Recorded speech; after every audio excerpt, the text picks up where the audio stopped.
Dude, Chandler's so fucking sensitive. Like, he gets pissed off when people just say, hey, man, like, you know, Connor's just fucking you over. Like, take another fight. Get back on track. You're getting older. He thinks it's disrespectful.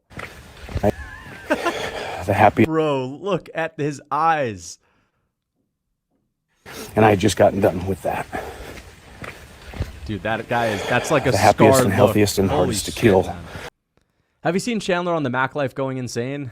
No. But I'll look it up. I'll check it out right now. Let's check it out. Thank you for the $2. Oh, wow. Let's react. This, I can already tell by the title. I could already tell by the title of this that things are not looking great. This is about to be a surreal amount of cope.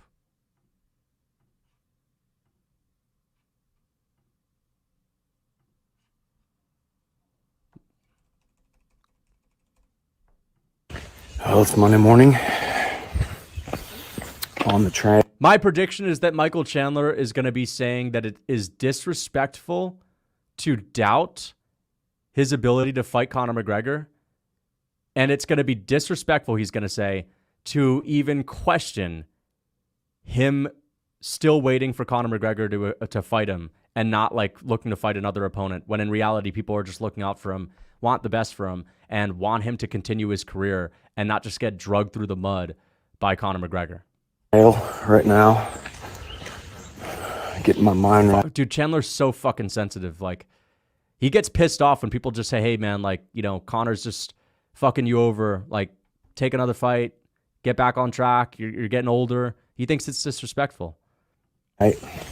So thinking about what has transpired over the last couple of days. Obviously, you guys saw it all. Got the rug pulled out. This is a bad look. I'm sorry. Already, this is a pathetic look. This is a bad look, dude. This is like exactly the sort of energy someone would have if they just got fired from their job. This is just a desperate look from Chandler. He's getting punked. I could see McGregor laughing at this. Underneath really me, bad look. You don't want to put this at the out. last possible moment. I just got done with my last sparring session Thursday morning. I'd been hearing rumblings since Monday, obviously, but really got the call about an hour after my last sparring session was completed. An hour after a celebration. Anybody who was trained for a fight, or anybody who has gone through a training camp for something, you know, you go through a really hard block, and then in order to peak, you get toward the very end to where you don't go hard anymore, as to throw yourself into the fire and take the chance of injuries, overtraining, bumps, bruises, cuts, all those different things. And I had just gotten done with that. The happy. Bro, look at his eyes. And I had just gotten done with that. Dude, that guy that's like a the happiest and look. healthiest and Holy hardest to shit, kill. Man. Most dangerous man I have ever been in my entire life. In that moment, to 30 minutes later getting a phone call that all of that was for naught. Or was it? Reminds me of the story about the man at the bottom of the hill, where God comes to him in a vision and says, I need you to push this rock. And the man pushes it and pushes it and pushes it. His shoulders are bleeding, his hands are bleeding. He is dead dog, tired, exhausted. Finally quits and looks up and said, God, why would you tell me to push this rock up the hill if you knew I wasn't going to be able to do it? And he said, son, you misunderstood what I said. I didn't tell you to push the rock up the hill. Just because the rock was at the base of a hill doesn't mean I was telling you to push the rock up the hill. I was just telling you to push the rock. I mean, I get it, but also McGregor's just fucking ruining his life. I mean, that's also a part of it, right? McGregor's his own person, making his own decisions as well.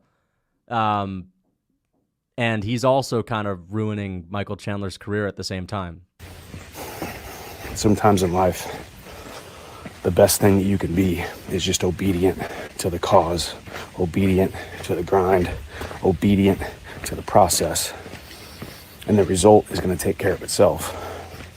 Whether that result is a letdown, whether that result is a delay, whether that result is a set of circumstances in which are out of your control. So what do I do now? Here we go. Here we go.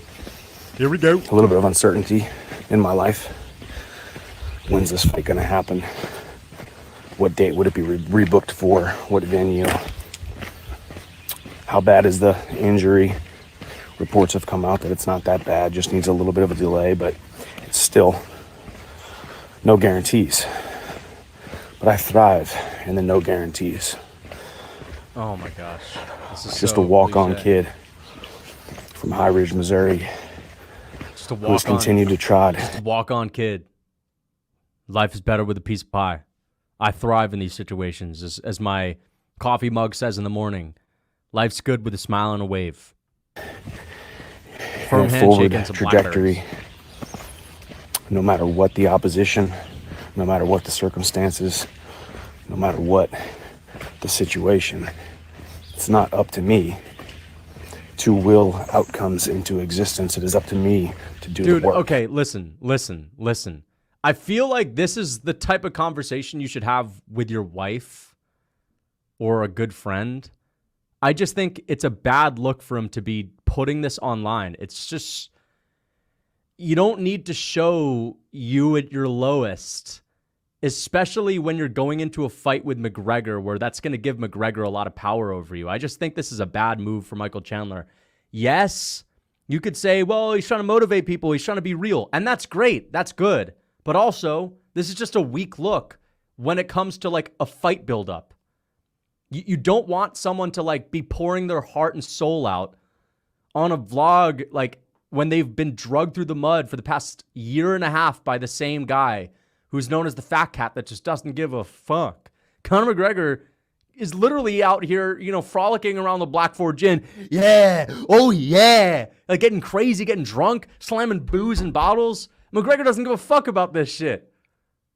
Michael Chandler is pouring his heart and soul out. And that's, listen, I understand where he's coming from, but I don't think he should be putting this online. It makes him look like he's being controlled by McGregor, and every decision McGregor makes like has this much of an impact on him. You know what I mean? And I understand being gutted if McGregor pulls out. I get it, but I just don't think you should put this online for the world to see, McGregor to see, because it's sort of like, all right, you're showing a weakness. I don't like this look for Michael Chandler. I really don't like it. I understand that, of course, McGregor pulling out when you've been preparing for him for 2 years would suck. But like showing people how much it sucks and looking paranoid and at the ground, or not paranoid, I should say, but looking scarred at the ground, I don't think this is something that he should be posting. McGregor's going to eat this up. McGregor said the other day, I feel bad for Michael Chandler. I'm sorry that I had to do this, but he's laughing at this shit. I feel bad for Chandler, guys. We let the work talk. We do the work. And we do the work until we become undeniable.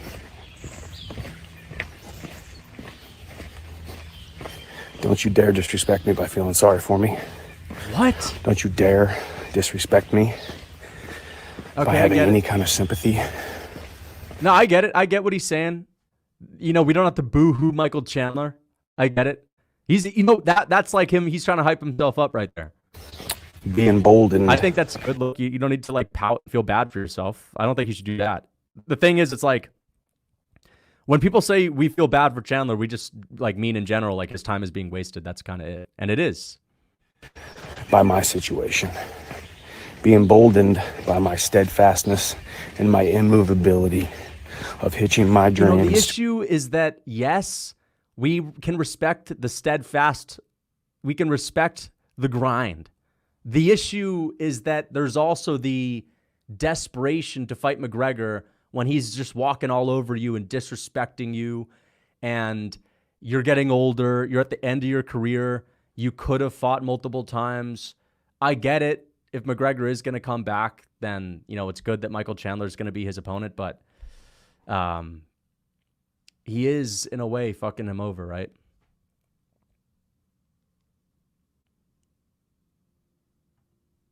To a shooting star and continuing to move forward. If you've been on this journey with me for a long time, you know how I operate. You know where my mindset is, where my mental is. And it is nowhere near down in the dumps. I am emboldened by this test, and this test ain't done yet. And this test shall turn into part of my testimony. So we keep moving forward in the face of adversity with complete disregard to previous failures, previous setbacks, previous things outside of our control, and future opposition. Life is better with a piece of pie. See you at the top. Life is better with a piece of pie. That's literally what Chandler just said. Chandler took a whole 5 minutes to say life is better with a piece of pie.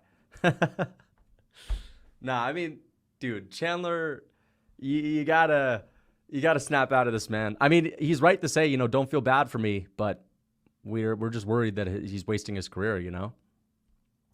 But I get what he means by don't disrespect me by doing this. Like, I don't think he actually is feeling disrespected, but, you know, Chandler did kind of overreact when MMA Joey was making videos about him. He did kind of overreact about that.